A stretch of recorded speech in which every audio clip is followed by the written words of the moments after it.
오늘은 다니엘이 보았던 네 나라에 관한 이야기를 좀 하려고 합니다.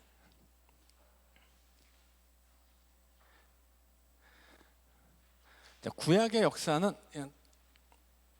역사를 좀 정리를 해보면 하나님이 태초에 천지를 창조하시면서 시작이 됩니다.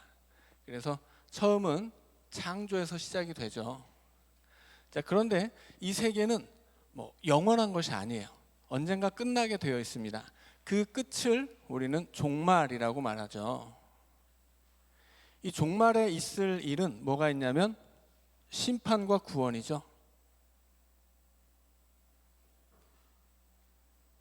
종말에는 하나님이 죄인을 심판하시고 의인을 구원하십니다. 이스라엘 민족은 구약시대 이스라엘 민족은 종말이 되면 하나님이 우리 민족은 구원하시고 이방 민족은 심판한다, 이제 그렇게 생각했습니다. 그런데 같은 이스라엘이어도 이스라엘 백성들이 다 구원받는 것은 아니에요. 이스라엘 안에도 죄인들이 있죠. 하나님을 제대로 섬기지 않고 하나님이 주신 율법을 잘 지키지 않으면 이스라엘이어도 심판을 받는 거예요. 그래서 종말이 되면 하나님은 이스라엘을 구원하시는데 이스라엘을 다 구원하는 게 아니라 이스라엘 안에 의인들을 구원하신다, 이제 그렇게 생각을 합니다. 그러니까 구약시대 이스라엘 백성들이 생각하던 하나님의 구원이라고 하는 건 굉장히 범위가 좁았습니다.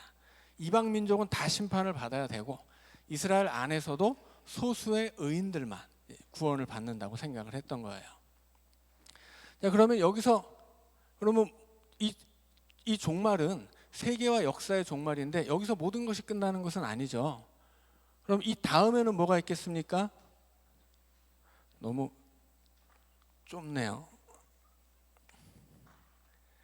여기쯤이 이제 종말이라고 생각하고 이 다음에는 하나님 나라가 이제 시작되는 거죠. 하나님 나라는 지상의 나라가 아니라 이 지상의 모든 나라와 역사를 심판하고 새롭게 시작하는 완전한 나라죠. 영원한 나라이고, 그래서 태초에 하나님이 천지를 창조하셨다면 이 종말의 하나님은 새로운 천지를 창조하세요. 말하자면 신천지인데 이게 이상한 놈들이 이 이름을 쓰는 바람에 우리가 신천지라는 말을 함부로 하지를 못해요. 그래서 그냥 새 하늘 새 땅 이렇게 이야기하면 되겠습니다. 하나님이 태초에 천지를 창조하시고 마지막 종말, 이 세상과 역사를 심판하신 다음에는 새 하늘과 새 땅이 시작되는 거예요. 그래서 그때부터는 영원한 하나님 나라가 시작됩니다. 그래서 성경 안에서 이 세대라고 하는 말이 나올 때 그것은 이 태초부터 하나님이 심판을 통해 영원한 하나님 나라가 시작되는 그 시점까지의 모든 세대를 이 세대라고 말한다고 이제 설명을 드렸죠. 그럼 이 하나님 나라는 이 세대가 아니라 오는 세대예요. 그래서 성경 안에서 예수님이 이 세례 요한을 가지고 이야기할 때 이 세대를 어떻게 말할까? 예수님이 말씀하실 때도 마찬가지고 사도 바울이 이 세대를 이야기할 때도 마찬가지고 그것은 그분들이 살던 그 시대만을 이야기하는 것이 아니라 하나님의 심판 앞에, 하나님의 진노 앞에 심판을 받아야 할 이 멸망할 그 모든 시간을, 종말 이전의 시간을 다 이 세대라고 하는 겁니다.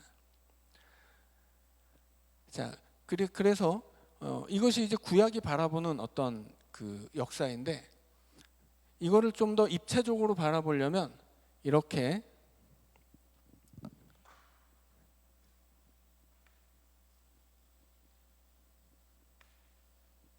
N자를 살짝 눕혀놓으면 좀 더 설명이 쉽습니다. 여기가 이제 하나님이 세상을 창조하신 역사의 시작이죠. 그러면 아브라함을 부르실 때 아브라함을 부르심으로써 하나님은 구원의 역사를 시작하십니다. 그리고 아브라함의 후손인 이스라엘 백성들이 출애굽을 하고 시내산에서 언약을 맺죠. 여기에서 하나님의 백성인 이스라엘의 역사가 시작됩니다. 그러니까 그 전까지는 이스라엘은 없는 거예요. 이스라엘은 애굽에서 탈출한 야곱의 자손들이 시내산에서 하나님과 언약을 맺음으로써 처음 시작되는 겁니다. 그래서 그때 이 시내산에서 언약을 맺음으로써 하나님의 백성 이스라엘 민족이 이제 성립이 되는 것이고, 이 이스라엘의 역사는 다윗 시대에 정점을 찍습니다. 이 다윗 시대에 아브라함에게 주셨던 모든 약속, 언약이 이루어져요. 두 가지였죠. 하늘의 별처럼 많은 민족, 그 민족이 살아갈 땅. 하늘의 별처럼 많은 그 자손의 약속은 출애굽기에서 이미 이루어집니다. 이미 출애굽기에 가면 애굽의 백성보다 이스라엘 민족이 더 많다고 이야기하죠. 그러니까 하늘의 별처럼 많아진 거예요. 그래서 첫 번째 하늘의 별처럼 많은 자손의 언약이 이루어졌고, 그 다음에 그 자손이 살아갈 땅의 언약을 이루기 위해서 하나님이 출애굽을 시키죠. 그래서 그들을 가나안 땅으로 인도하세요. 그런데 출애굽 이후에 모세 시대에 이제 그 애굽 가나안 땅 앞까지 데려오고 여호수아 시대에 그 땅을 정복하죠. 그래서 가나안 땅을 차지해요. 그런데 가나안 땅을 차지했지만 그것은 아브라함에게 약속해 주셨던 그 땅은 아니었습니다. 그러니까 영역이 너무 좁은 거예요. 가나안 땅은 이게 이제 이스라엘이라고 하면 여호수아 시대에 정복했던 가나안 땅의 그 영역은 요 정도예요. 여기가 이제 갈릴리 호수고 여기가 사해라면 이 정도 되는 거죠.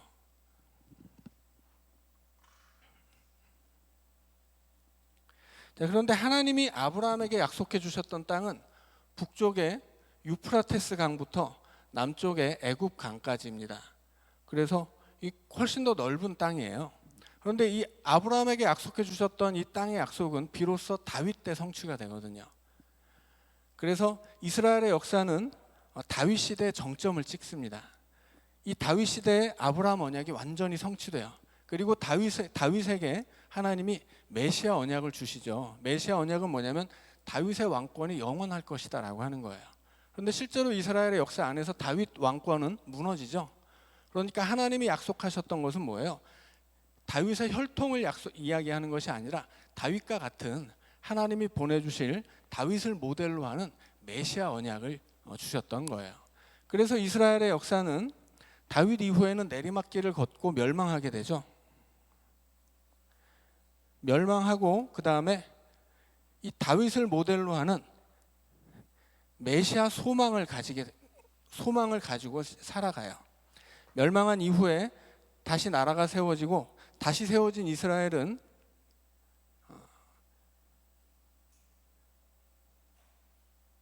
메시아를 기다리는 믿음으로 살아가는데, 이 메시아는 히브리어고 헬라어로는 그리스도죠. 이 그리스도로 예수님이 오신 거예요. 그래서 예수 그리스도가 되는 겁니다. 여튼 구약 시대의 사람들은 예수님은 몰라요. 예수님 어떤 분이 그리스도로 오실지는 모르고 그냥 막연히 하나님이 보내주실 다윗 같은 왕, 다윗을 모델로 하는 하나님이 보내주실 메시아, 그 그리스도를 기다리고 있었습니다. 그래서 이 그리스도가 오실 때, 여기가 이제 그리스도가 오시는 지점이라면 그때가 바로 이 종말의 때예요. 구약시대 사람들에게는 하나님이 메시아를 보내주시면 그 메시아는 우리가 다니엘서에서 보았듯이, 다니엘서 7장에 보았듯이 하나님이 세상의 네 나라를 심판하시는데 그 네 나라를 심판하신 뒤에는 구름을 타고 오는 인자 같은 이가 보여요. 그 인자 같은 사람이, 인자 같아 보이는 분이 하나님에게 영원한 나라와 권세와 영광을 받습니다. 그래서 이제 이 땅의 심판자로 하나님을 대신해서 오는 분이 인자이고 그분이 메시아란 말이에요. 그래서 구약의 유대인들, 구약의 이스라엘 백성들은 인자, 그 메시아가 오면 이제 그분이 영원한 하나님 나라를 가져오시는데, 하나님 나라가 시작되기 위해서는 지상의 나라와 그 역사가 다 심판을 받고 사라져야 합니다. 그래서 이 세상과 역사가 다 사라지고 거기서 종말이 되고 이제 그 이후에는 영원한 하나님 나라가 시작된다고 믿었던 거예요. 자, 그래서 구약이 바라보는 역사는 여기까지입니다. 그런데 이제 우리는 여기까지가 아니라는 걸 알고 있죠. 왜냐하면 이때 예수님이 그리스도로 오셨지만 그 예수님이 심판하지 않고 구원하죠. 죄인을 심판하지 않고 구원하시고, 예수님이 오신 시점에서 세상이 끝나는 게 아니라 예수님이 다시 오실 때까지 유예가 됩니다. 그래서 이 그림은 구약 시대 사람들은 이렇게 역사가 시작돼서 예수님이 여기서 딱 오시면, 메시아가 오시면 끝난다고 생각했는데, 여기서 끝나지 않고 신약으로 오면 예수님이 다시 오실 때까지 이제 유예가 되는 거죠, 심판이. 그래서 우리는 역사가 지금 이렇게 가고 있고 이 역사를 살고 있는 것인데, 구약의 유대인들은 여기까지라고 생각을 했습니다.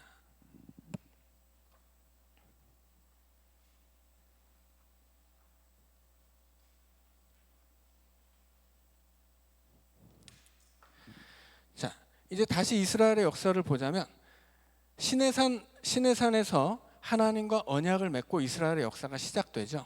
그리고 이제 시작된 이스라엘의 역사 안에서 다윗 시대의 정점을 찍어요. 그래서 다윗 시대 가장 부강한 이스라엘이 됩니다. 가장 영토가 넓고 가장 부흥한 시대예요. 근데 다윗 이후에 솔로몬부터는 이제 내리막길을 걷죠. 자, 이 다윗 시대에 가장 부흥했던 이유가 뭘까요? 성경은 그것을 언약적 축복이라고 그래요. 언약적 축복이라는 건 뭐냐면, 시내산에서 언약을 맺습니다. 어떤 언약이냐면, 이스라엘은 하나님의 백성이 되고 하나님은 이스라엘의 하나님이 되기로 한 약속이에요. 그런데 그렇게 되려면, 그 관계가 유지되려면 이스라엘 백성들은 율법을 지켜야만 합니다. 율법은 하나님의 말씀을 기록한 것이죠. 그래서 율법을 이스라엘 사람들은 기록된 하나님이라고 믿었어요. 하나님이 보여줄 수 없거든요, 자기를. 심지어 직접 음성을 들려줄 수도 없었어요. 시내산에서 10계명 많은 하나님이 직접 음성을 들려주셨는데, 이스라엘 백성들이 시내산 아래서 그 음성을 듣고 10계명을 배우니까 죽을 것 같아요. 하나님의 음성을 들으니까 막 두렵고 떨리고, 계속 듣다가는 죽게 생기니까 모세에게 모세님, 당신이 배워가지고 우리를 가르쳐 주시오. 우린 이러다가 우리 다 죽겠습니다. 하나님 음성을 도저히 무서워서 못 듣고 있겠습니다 해서 모세가 시내산에 올라가서 하나님께 율법을 배워오죠. 그리고 가르쳐줘요. 그래서 율법은 모세로부터 시작됐다고 이야기하는 겁니다. 그때 이 시내산에서 하나님이 가르쳐 주신 그 언약에 따라서, 이 언약을 지키면 어떻게 돼요? 하나님이 복을 주신다고 약속했거든요.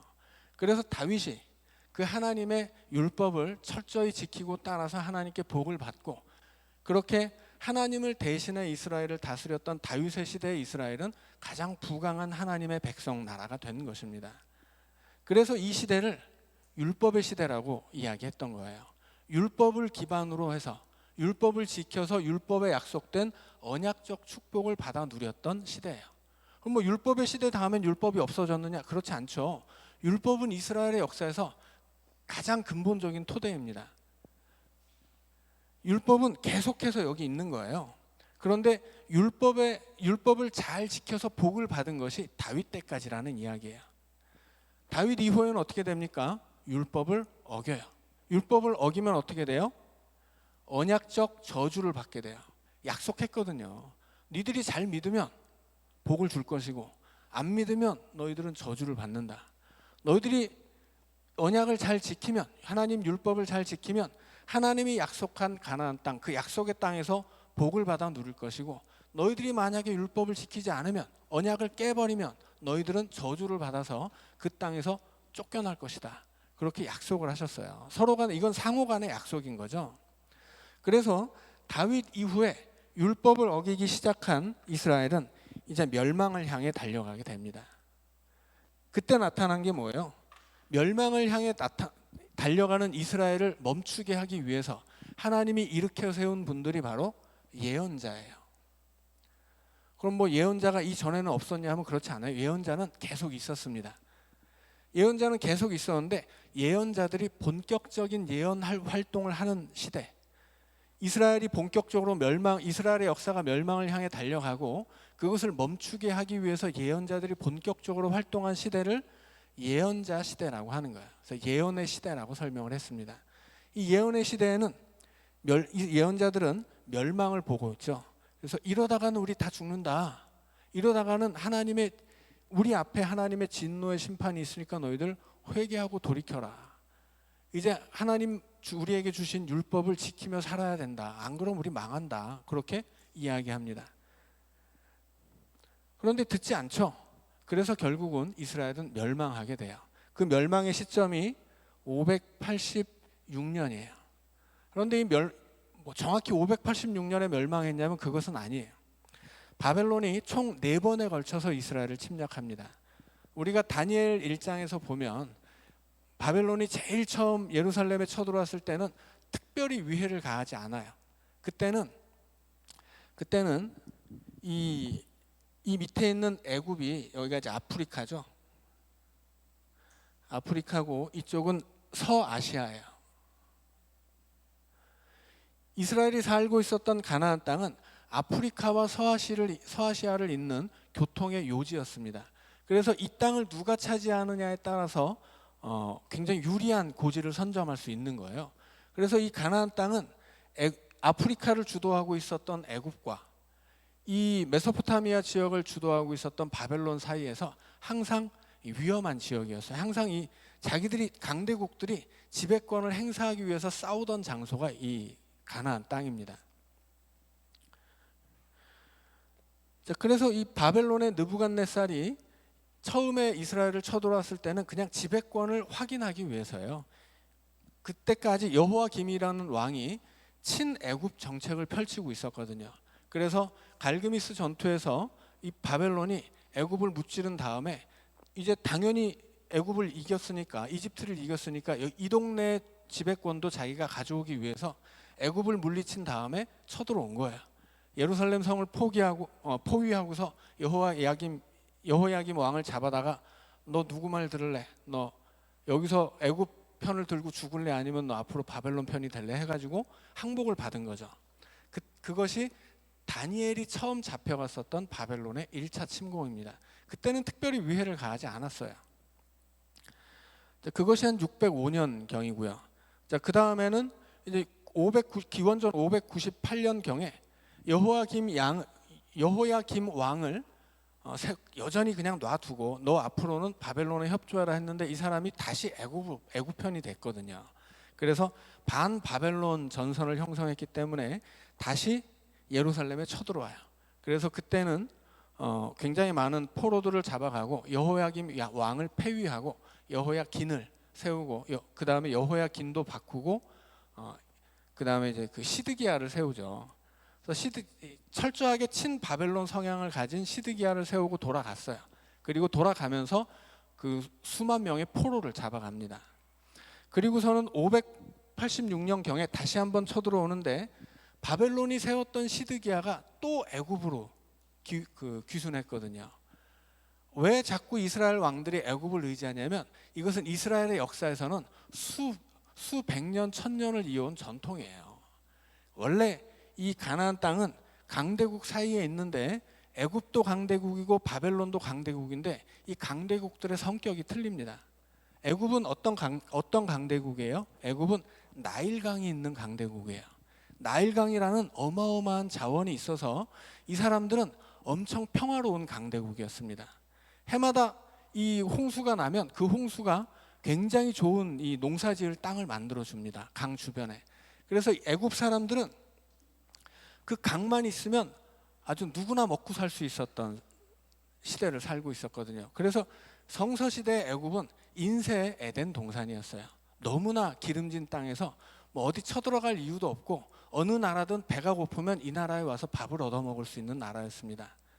반면에 이 위에 있는 강대국 바벨론은 홍수가 나면 싸그리 무너뜨렸어요. 그래서 뭐가 필요하냐면 애굽에서는 나일강이 이 나일강의 범람을 예측하고 그것을 얼마든지 활용할 수 있었다면 바벨론은 예측 불가능이었습니다. 홍수가 한 번 오면 해마다 홍수가 나는데 홍수가 한 번 오면 그동안에 쌓아놨던 모든 관계시설이 다 쓸려가는 거예요. 그럼 뭐가 필요할까요? 복구시키기 위한 노예가 필요해요. 그러니까 이 바벨론은 항상 침략하는 강대국입니다. 애굽은 언제든지 품어주고 밥이 없으면 밥을 먹여주는 강대국인데 바벨론은 언제나 쳐들어와서 뺏어가고 잡아가는 강대국이에요. 그래서 이스라엘의 역사 안에서 항상 이스라엘은 애굽의 편에 설 수밖에 없었습니다. 왜냐하면 애굽은 언제나 자기들을 도와주고 먹여주는 강대국이었거든요. 그래서 이스라엘의 왕들은 계속 애굽 편을 드는 거예요. 근데 바벨론 입장에서는 이미 자기들이 애굽을 이겼는데 다시 어떻게 이 바벨론에 이겨보려고 하는 이 애굽 편을 드니까 가만 놔둘 수가 없죠. 그래서 이 바벨론의 느부갓네살이 다시 쳐들어와서 시드기야의 눈을 뽑고 그 자손들을 다 잡아가고 그리고 예루살렘 성전까지 파괴해 버립니다. 그게 이제 3차 침공이고 그게 586년이에요. 그리고서 마지막으로 582년에 한 번 더 쳐들어와서 이제 처음에 이제 3차 침공 때 수도를 싹 쓸어버렸는데 나머지 지방 도시들도 있잖아요. 그 지방 도시까지 싹 쓸어버리는 게 4차 침공입니다. 그래서 역사학자들은 그냥 이 바벨론의 침공을 3차로 정리하는 분들도 있고 또 4차로 정리하는 분들도 있는데, 자, 굳이 4차로 나눠 보면 처음에 다니엘이 잡혀갔었던 그 1차 그것을 이제 1차 침공이라고 보고 4차까지 보는 것이고요. 다니엘이 잡혀갔을 때 너무 아무런 위해도 끼치지 않고 그냥 지배권만 확보하고 돌아갔기 때문에 그것을 1차 침공이라고 볼 것은 없다. 그래서 나머지 3번을 3차 침공으로 이제 그렇게 정리하는 분들도 있는데, 아무튼 그렇게 4번에 걸쳐서 바벨론이 이스라엘을 쳐들어왔습니다. 그래서 여기서 이제 586년경에 이스라엘은 망하게 돼요. 그리고 586년경에 바벨론에 망하게 되는데, 그때 이제 이스라엘을 멸망시킨 바벨론도 영원하지는 않죠. 그래서 이 바벨론이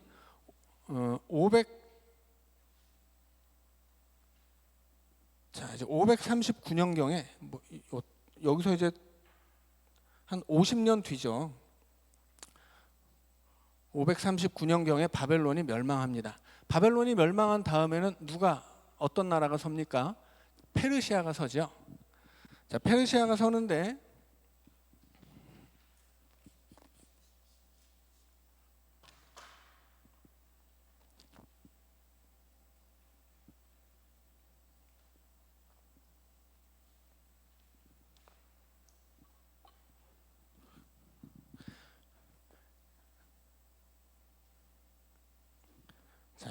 이제 다시 좀 지도를 그려보면 이쪽이 이제 지중해예요. 지중해고 이쪽은 여기가 이제 아라비아 반도, 그다음에 이쪽은 아프리카. 그러면 여기쯤 이제 이스라엘이 있는 거죠. 갈릴리 호수가 있고 사해가 있고. 그럼 이 위쪽은 바벨론이 있었습니다. 그리고 이쪽으로 가면 우리가 그 소아시아라고 하죠. 이 북쪽은 지금의 터키시래요. 굉장히 넓은 땅이죠. 이쪽 끝에 소아시아가 있고 소아시아에서 보스포러스 해협을 넘으면 이제 유럽이 시작됩니다. 그래서 여기쯤이 이제 그 요한계시록을 기록했던 사도 바울이 잡혀 있었던 반모섬이고, 사도 바울이 주로 이제 그 복음을 전했던 주 무대가 바로 이 소아시아 지역이죠. 자, 그런데 원래 이쯤 되는 이 지역을 누가 다스리고 있었냐면 아수르가 다스리고 있었습니다. 역사에서는 이제 아시리아라고 하는데, 아시리아가 다스리고 있었는데 그 아시리아가 다스리고 있었던 메소포타미아 지역과 그 이후에 이 굉장히 그 뒤와 옆으로 퍼져 있는 굉장히 넓은 땅에는 여러 나라가 있었습니다. 그래서 이제 바벨론도 여기 있었고요. 그다음에 위쪽에 메대가 있고, 그다음에 메대가 다스리는 지역 안에 페르시아가 있었어요. 이쪽은 엘람이라는 나라가 있었고, 자, 원래는 아시리아가 이스라엘을 굉장히 괴롭혔는데 바벨론에 멸망하죠. 이 아시리아를 멸망시킬 때 바벨론 혼자 멸망시킨 것이 아니라 메대와 바벨론이 연합해가지고 멸망을 시켰습니다. 그래서 이 이스라엘 북쪽의 땅은, 이스라엘 바로 위쪽은 바벨론이 다스리고 있었지만 그보다 더 넓은 땅은 메대라는 나라가 다스리고 있었어요. 그리고 메대 안에 페르시아라는 작은 변방의 소국이 있었습니다. 그리고 그 옆에는 이 소아시아 지역은 리디아라고 하는 나라가 있었어요.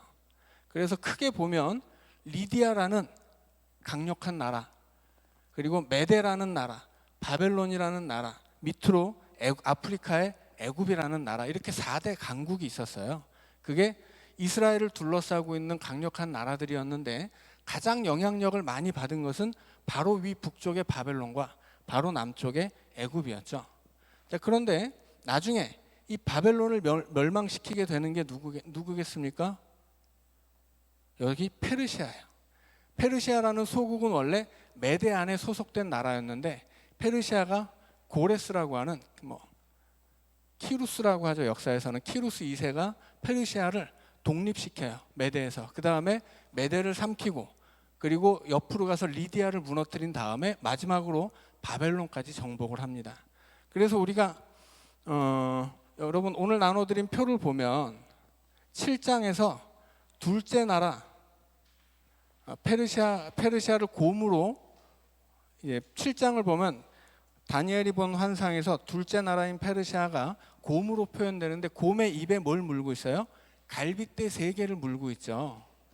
그 갈빗대가 뭐냐면 이 페르시아가 메데를 삼키고 리디아를 삼키고 바벨론을 삼켰기 때문에 갈빗대 3개를 물고 있다. 그렇게 이야기하는 것입니다. 아무튼 그렇게 539년에 페르시아에 의해서 바벨론이 멸망을 당해요.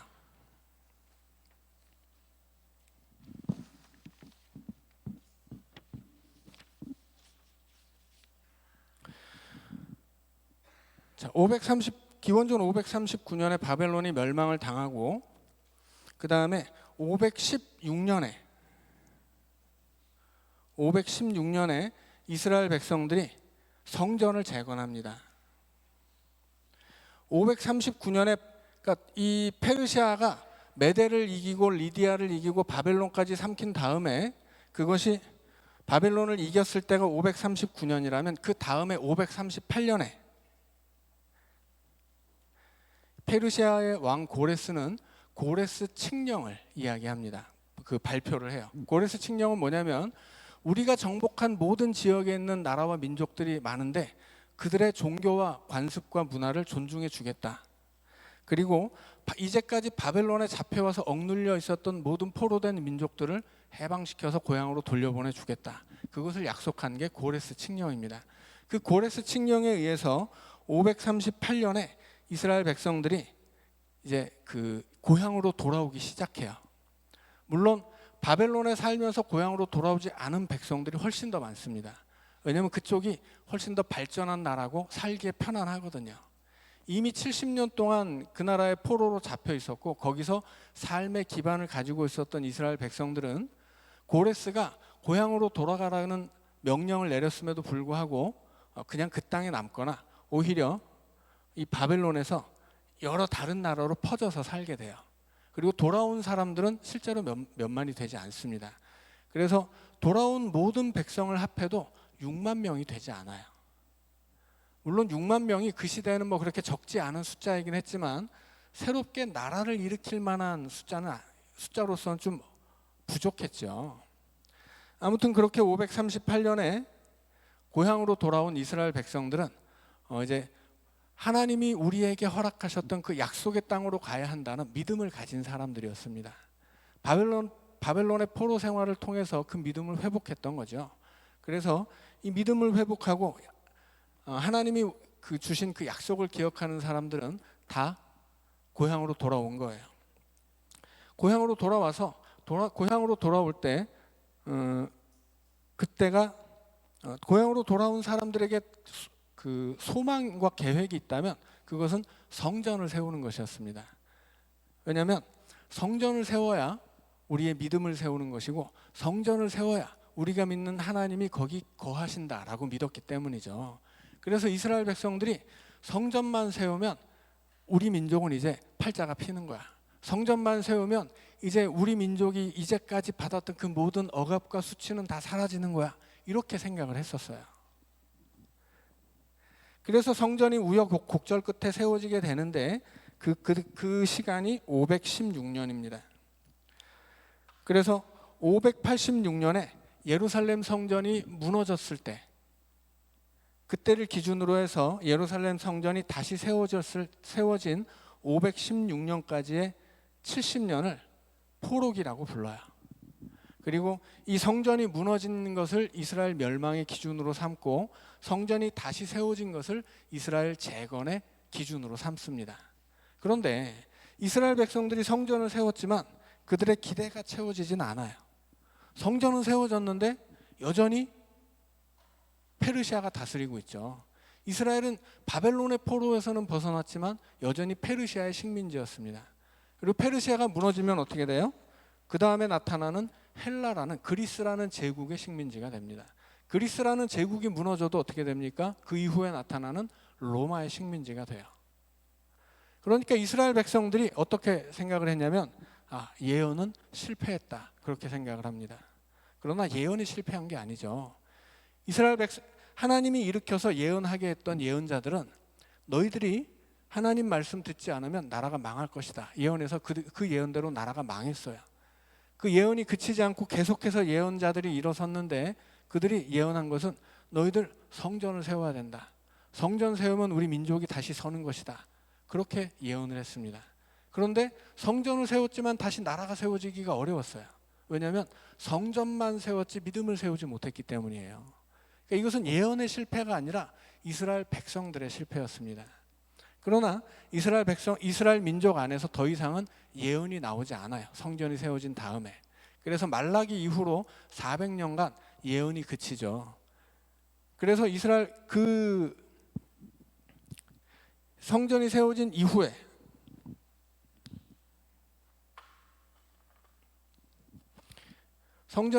세워진 이후에 예수님이 오실 때까지 그 시대를 400년의 시간을 신구약 중간사라고 부르고, 이스라엘 백성들은 그 시대를 침묵의 시대라고 불렀어요.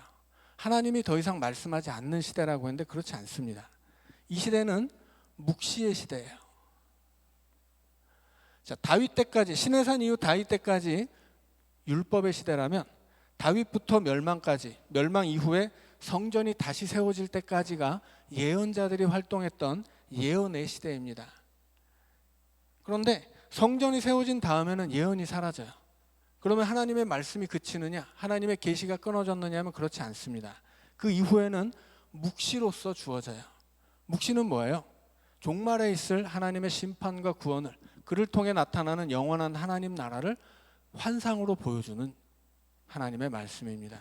그래서 이 성전 이후를 묵시의 시대라고 설명을 한 겁니다. 그럼 그 이전에는 묵시가 없었느냐? 아니에요. 그 이전에도 묵시는 있었어요. 그러나 이 묵시가 가장 중요한 이스라엘의 신앙 안에서 가장 중요한 역할을 했던 시기이기 때문에, 그리고 이 묵시가 본격적으로 나타난 시대였기 때문에 이 성전 재건 이후의 시대를 묵시의 시대라고 말씀을 드린 거예요. 자, 지금 다니엘은 어디에 있습니까? 다니엘이 있는 곳은 여기예요. 나라가 멸망하고 제일 먼저 잡혀갔죠. 586년이 이스라엘 멸망의 시대라면 다니엘이 잡혀갔던 때는 그보다 앞선 605년경이에요. 기원전이죠. 기원전 605년경에 잡혀가서 다니엘은 바벨론의 시대를 살고 있었습니다. 그리고 바벨론이 멸망한 이후에도 페르시아가 됐을 때도, 페르시아로 바뀌었을 때도 페르시아 안에서 그 나라의 총리를 했었죠. 그래서 다니엘은 말하자면 이 성전이 세워진 이후에 언제까지 살았는지는 모르지만 최소한 고레스 칙령 이후까지는 살았다라고 볼 수 있습니다. 그래서 538년에 이스라엘 백성들이 자기 나라로 돌아갈 때까지, 최소한 그때까지는 다니엘이 살고, 아마도 다니엘이 그렇게 이스라엘 백성이 자기 고향으로 돌아갈 때 큰 도움을 주었지 않겠느냐, 그렇게 보고 있습니다. 그렇게 보는 근거는 에스겔서에 다니엘의 이야기가 몇 번 반복되어서 나오기 때문이에요. 그러니까 다니엘은 그 시대에 이스라엘 백성이라면 누구나 알고 있었던 사람이라는 뜻이죠. 그래서 아마도 바벨론에서 살고 있었던 다니엘이 자기 민족을 위해서 기도했을 뿐 아니라 자기 민족의 해방을 위해 큰 역할을 했을 것이다, 이제 그렇게 보는 겁니다. 그래서 다니엘은 바벨론 시대를 살면서 그 이후에 계속 이어지는 나라들을 묵시로 보게 돼요. 오늘 우리가 말씀에서 읽은 나라들이 있죠. 자, 첫째 나라, 둘째 나라, 셋째 나라, 넷째 나라인데,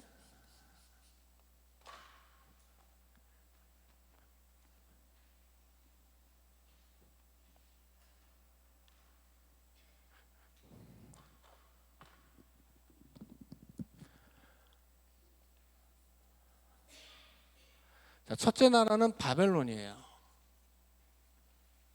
자, 둘째 나라는 페르시아죠. 성경에서는 바사라고 합니다. 셋째 나라는 그리스예요. 근데 성경에서는 이제 헬라라고 하죠.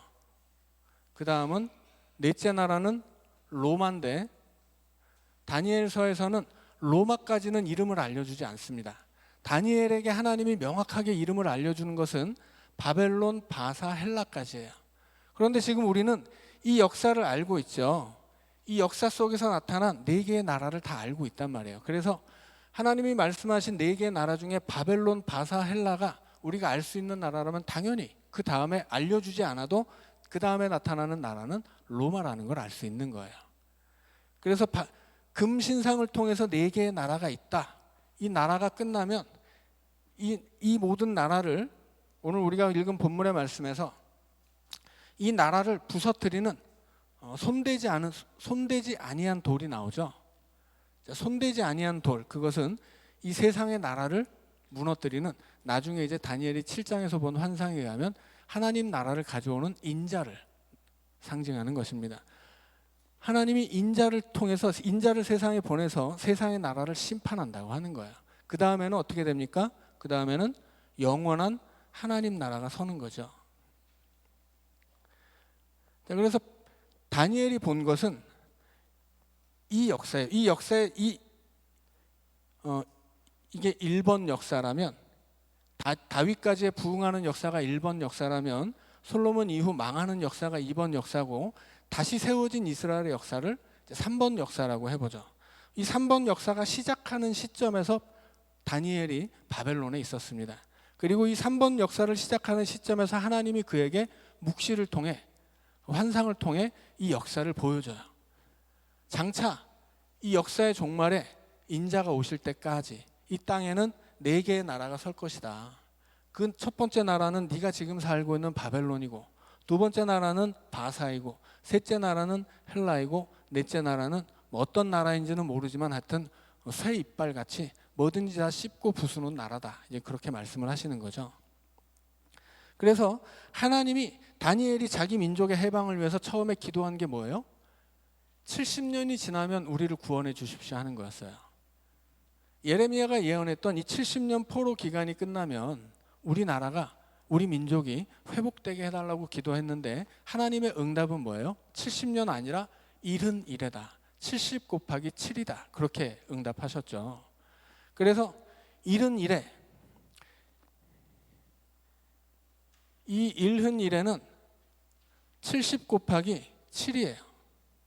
여기에 대해서 수많은 사람들이 엉뚱한 해석을 많이 내놓는데, 결국 이 71회는 뭐예요?